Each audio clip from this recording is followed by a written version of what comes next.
So you're always using kind of just one microphone in the center, and then all these 6 people are just talking around it. Correct. Yeah. Right. It's just up on a boom and recording them. If it's an exterior, we have them get tight on the microphone to minimize the sort of room sound. Because to sound like you're outdoors, you don't want to have any reflections or that boxiness that a room will have. And then if it's in an office, they can stand anywhere they want in the room, even behind the microphone, and it actually works.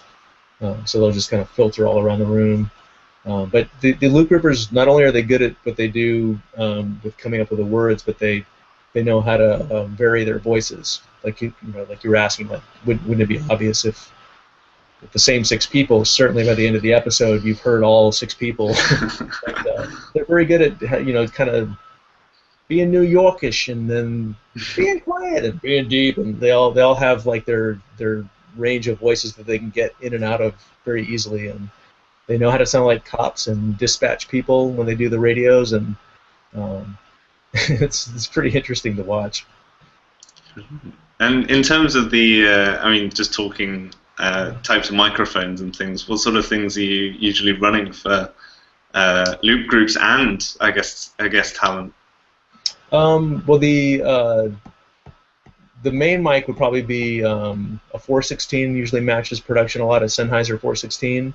A Sennheiser MKH50 or 60 is typically also used to swap out of the whatever production boom was used. For the lav Electrosonics 411 we use a lot. Also the COS stuff that people like, the COS microphones.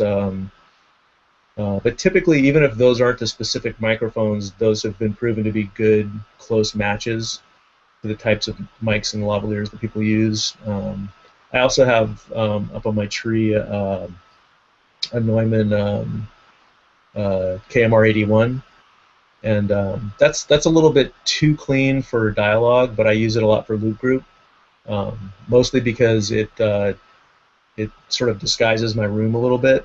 The 416, when I turn it up in my room, I hear the roominess. I hear that kind of boxiness, but the Neumann is kinder. I think with the off-axis stuff, it doesn't sound so boxy. So when they're all over my room, I'll usually use the Neumann. And if I'm actually doing any sort of dialogue